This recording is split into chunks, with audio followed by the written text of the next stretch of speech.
So there are a few things that it is our desire to help you reconfirm within yourself today. First, it would be nice if you could accept the existence of this vortex of creation. And it would be even nicer if you could see it as we see it, as your present tense of creation.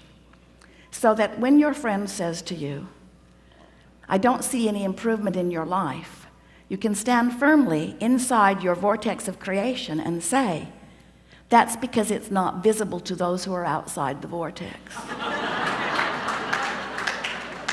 And they will say, have you seen a doctor lately? And you will say there are no doctors in the vortex of creation.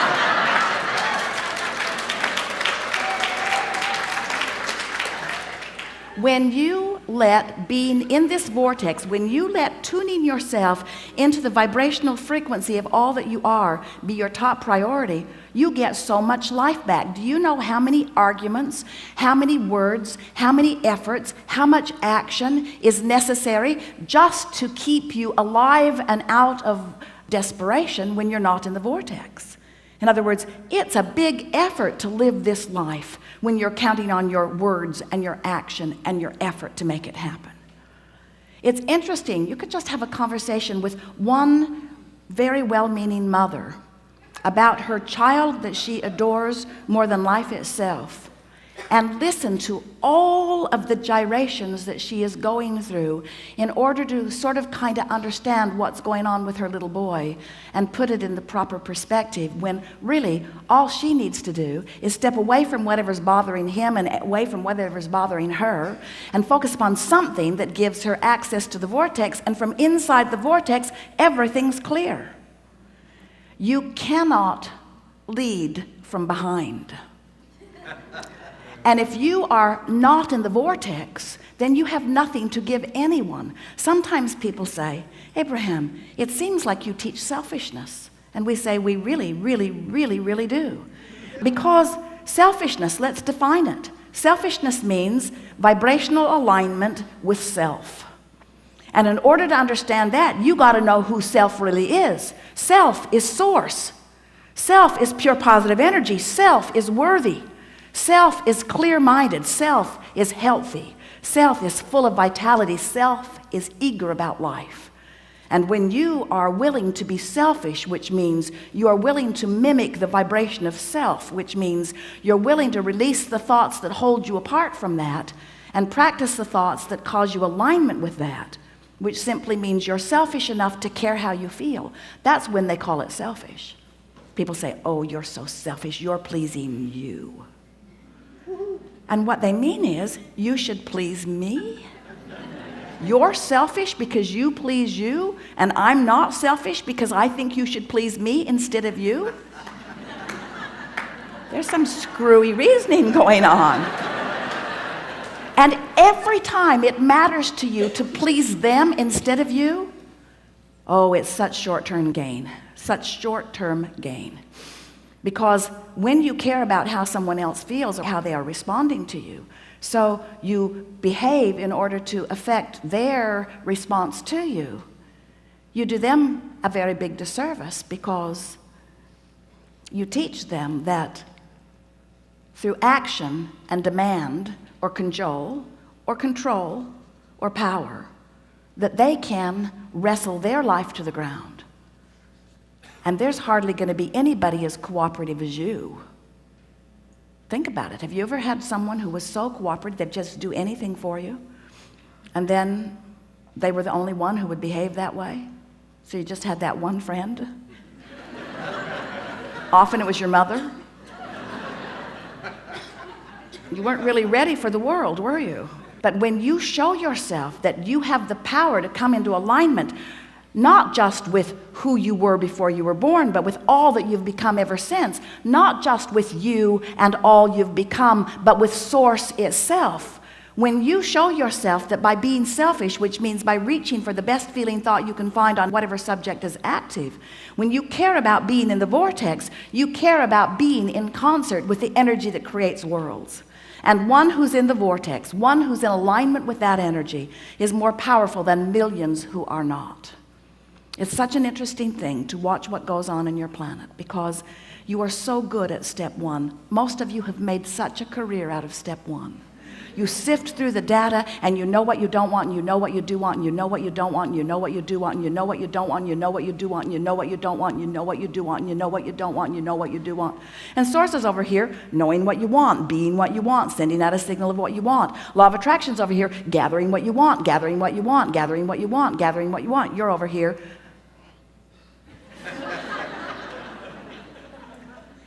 That's creating by default. That's going where the wind blows. That's complaining about whatever they're complaining about and feeling about whatever's happening. But when you decide that you're going to take control of your relationship to who you really are, when you decide that you're going to tend to this gap between you, wherever you are on whatever subject you're experiencing, and who you really are and what you know about the same, now life is going to take a new form and shape for you. You're going to feel exhilarated. You're going to feel satisfaction. Those who are watching you will see you as someone who seems to create tremendously with ease. Those who are watching you, especially those who don't really understand the power of this vortex and the power of your deliberate alignment with it, they'll call you lucky. Many times they'll be jealous of you, because they'll watch your fortunes amass and your funds surround you, and they'll watch you in satisfying life experience. And when they say to you, "What do you know that I don't know?" the only thing that you can say to them that is of any real value to them is, "I figured out my relationship with me, and I'm constantly aware of my vibrational relationship to who I really am and what I really want. And I guide every thought I can to mesh with the wholeness that I am." I've become a deliberate thinker. I no longer create by default. I think on purpose, I speak on purpose, I act on purpose, and I don't do any of it unless I'm in the vortex. What do you mean? What's a vortex? What do you mean? What is a vortex? A vortex is a vibrational state of being that is the precursor of all positive motion forward of all that is. It's like encapsulated, condensed, straight up source. It's pure positive energy. It's the holding tank. It's the anchor. It's the touchstone. It's the place where all dreams and wishes and hopes are held until we find vibrational alignment with them. It's the eternal pool of well-being to which each of us have added mightily along the path of our physical experience. So this vortex, it is a reality even though you can't see it, but you can feel it. You know how your dog hears things you can't hear and smells things you don't want to smell? Because your dog has more acute sensitivity to sound than you do. Sound is just vibration, and hearing is just translating it. Smelling is just translating vibration. This vortex is something that while you can't see it, and while you may not be able to hear it, when you get in the vicinity of it, you can feel the deliciousness of it. And when you are far from it, you can feel the discord of not being close to it. Do you know that everything you feel all day, every day, is nothing more than feedback about your proximity to your vortex? So when you feel really ornery, you're vibrationally speaking not near your vortex. When you feel hopeful, you're right on the brink of it. In fact, this door to the vortex, this imaginary door in Abraham's fairy tale of the vortex, this vibrational entry point is somewhere between hope and belief. So when you feel hopeful about something, you're so in the vicinity that you'll be called in, you'll be swept in. Law of attraction will take you in. Law of attraction will take you in when there is not enough resistance to hold you out. How's that? If you weren't doing that thing you do that holds you apart from your vortex would take you in every time. When you slumber, in you go. But you wake up right where you were when you went in. If you go to sleep in the vortex, you wake up in the vortex. If you go to sleep not in the vortex, you wake up not in the vortex. You ever had an experience where you're ornery when you go to sleep? You sleep all night, you sleep pretty good, you wake up, still ornery. So the vortex is the source of well-being, calling you home, so to speak, calling you to all that you've created. And when you are not clinging with resistance to some thought that keeps you from it, it takes you right in. So really, when we say we want you to get into the vortex, what we really mean, a much more accurate way of saying it is, we want you to stop doing that thing you do that keeps the vortex from taking you in easily. Oh, you're going, you're just not going willingly sometimes. In other words, when you croak, in you go. So wonderful to watch you die.